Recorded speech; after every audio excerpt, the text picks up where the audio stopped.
28th September 2012. That was the date that Lewis Hamilton officially announced that he would leave McLaren after 6 years to join the newly formed Mercedes team for the following season. No suspense needed for this one because I think we all know how it turned out. After a solid first season in 2013, a run of 8 straight constructors titles for Mercedes would follow, during which Lewis would bag 6 drivers' championships. But let's rewind back to 2012 because despite some rewriting of history off the back of the success that Lewis has had, that move to Mercedes still stands as one of the biggest gambles in Formula 1, and a move that some people described at the time as possibly career suicide.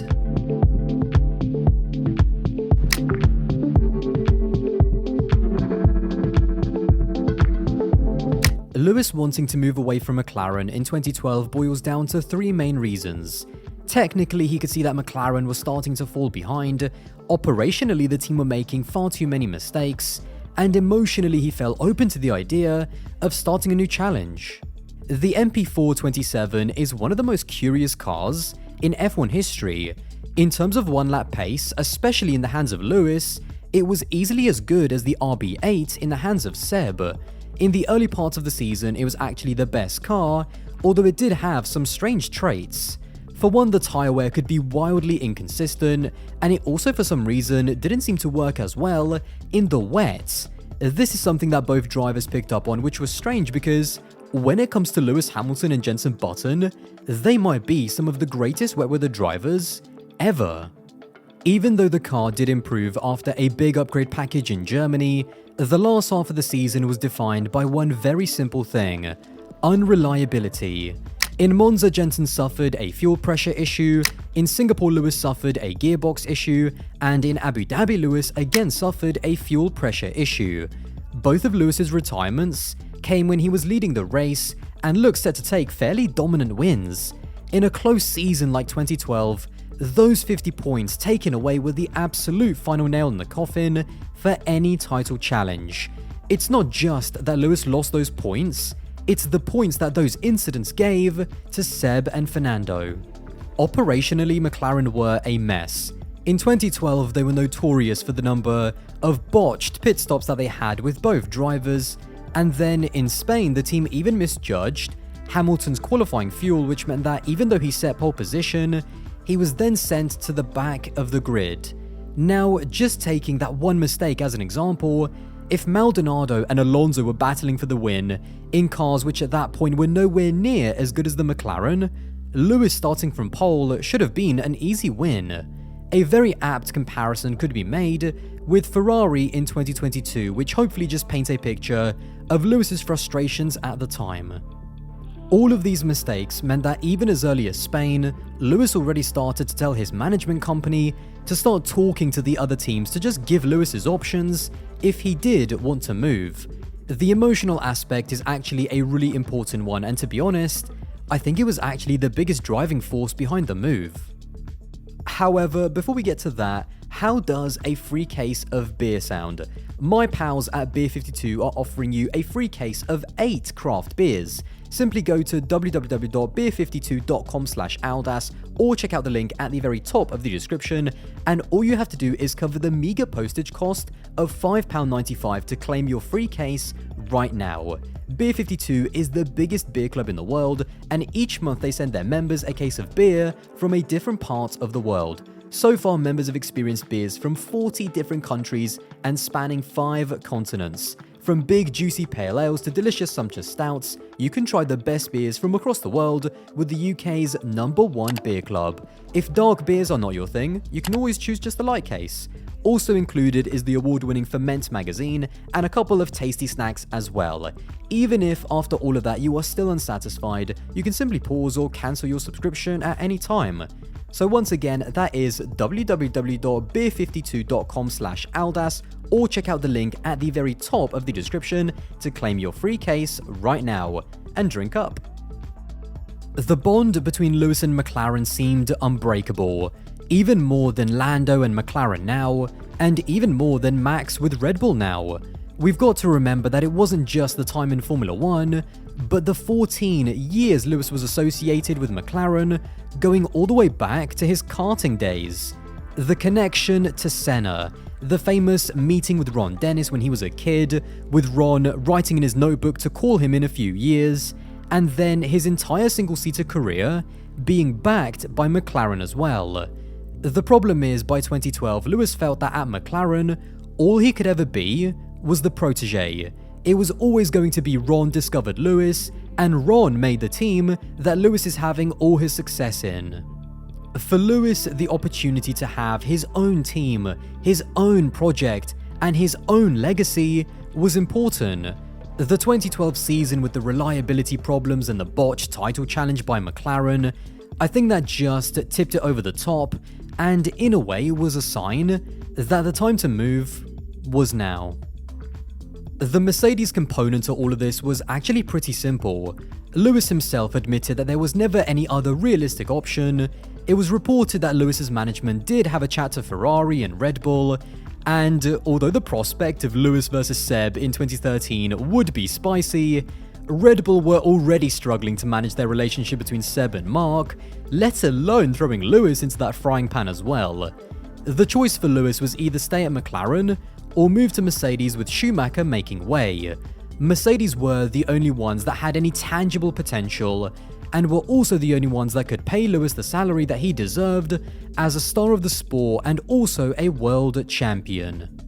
The money side of things was a very important factor, and I say important because when it comes to some parts of the media and some fans, the whole Lewis going to Mercedes was being portrayed as just one big cash grab and the opportunity to be more of a celebrity at Mercedes than at the more corporate McLaren. This was a big narrative that was being peddled at the time. Now, the problem is not the narrative itself, but the intentions behind it. The truth is, McLaren actually ended up matching what Mercedes wanted to pay Lewis. And when it came to the whole celebrity side of it, with Lewis also wanting to build a bigger brand for himself, well, both of those things have come true. He is both a bigger celebrity and also has a bigger brand. However, has any of that come at the cost of performance? 6 world titles. That's the answer. The truth actually, I think, is the exact opposite of what those initial criticisms were. When Lewis got to Mercedes, he became so much more freer. He became so much more his own man, with businesses and ventures outside of Formula 1, and that in turn mentally made him more relaxed and a more comfortable person in his own skin, which I think had a positive effect on the way he drove on track and, most importantly, the way he led the team. The context of just how much of a risk is what always gets forgotten and often gets rewritten. Even inside the paddock, people understood that this was a big move to go from a team that had won a race in each of the last 6 seasons to a team that had technically only won 1 race since 1955.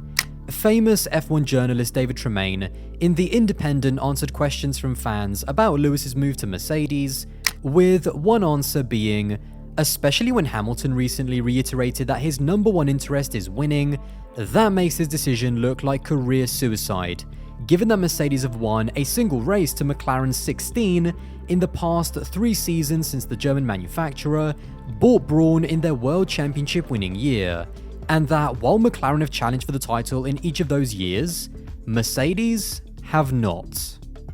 Context. That's what's important. The best person to describe the move is the man himself. The first race after his announcement was Suzuka, and here's what he said about his move, and in particular, notice what he says about accepting going to a struggling team and wanting to be the driver to build them up. And obviously the fans will perceive it one way, and some might perceive it as a money decision, but clearly there were other things at stake too, as far as you're concerned. Yeah, I just had 2 options on the table, both very, very, very similar. One where I have a great car and one where the car's not so great. But so why choose the other one? Because everyone would choose the easy option, and I don't think in my whole life I've ever choose the easy road. But to go somewhere where I know the car's not going to be great, and but it's a new team, it's quite a young team, and they've got great aspirations, and just like me, they want to be world champion. There's not many drivers in the paddock that have taken a team who were struggling to help them, grow with them to be at the top. And now, Mercedes wasn't a no-hoper.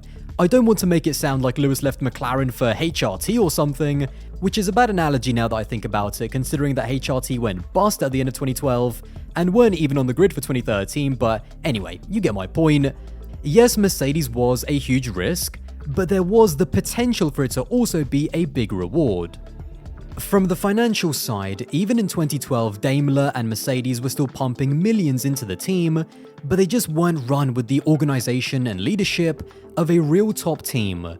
That was brought by Toto Wolff when he bought into the team in 2013, and Lewis, who together with Toto, changed the mentality and culture of the team into what it is today. In the end, what sold Lewis was the combination of Ross Brawn convincing him of just how much Mercedes were putting into the 2014 regulations, and how McLaren as only a customer team would be disadvantaged, and then Niki Lauda getting the deal across the line after meeting with Lewis in Singapore after he suffered that gearbox issue in the lead of the race. The thing is, loads of money and a dream that, look how great we're gonna be during the next rule change. How many times have we heard that dream be sold to drivers over the years? Toyota famously was another manufacturer that for a decade had endless money coming out of their exhausts, and yet they never really convinced any star drivers. And even when the drivers do go for it, Alonso to McLaren in 2015, Ricciardo to Renault in 2019, they can easily backfire.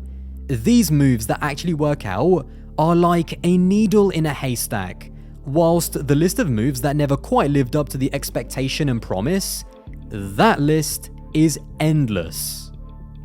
The last thing I want to talk about is something I call the Schumacher effect.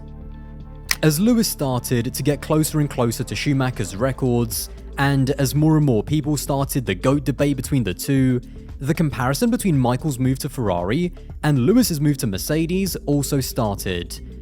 But the comparison that most people try to make is mostly to boost whatever agenda they have, and what they really try to do is downplay how much of a risk both of the moves were. What's funny is that if we take Ayrton Senna for example, in his career he never went to a team that was lower down because he wanted to build them into something. He went to McLaren not because they were weak, but because they were one of the best. He then wanted to go to Williams so badly for 1993 that in 1992, as Nigel Mansell was winning every single race, Senna told Frank Williams that he'd literally drive for free to be in one of his cars. Now, does any of that make Ayrton Senna any less of a driver, that he never went to a project, so to speak? No, of course not. Lewis and Michael are the only drivers, in my opinion, to successfully build a dynasty team that went on to win 3 or more championships from a lower starting point. It's very rare to see established F1 stars and already world champions give up cars that in the moment are race winners and potentially championship winners. But Lewis and Michael did. The Mercedes move wasn't a complete shot in the dark. It was a decision that made a lot of sense given the resources and preparation that Mercedes and Ross Brawn were putting into the 2014 regulations. But the bravery to leave a team that was winning in the here and now for a maybe successful project in the future, that context should never be forgotten and should never be played down.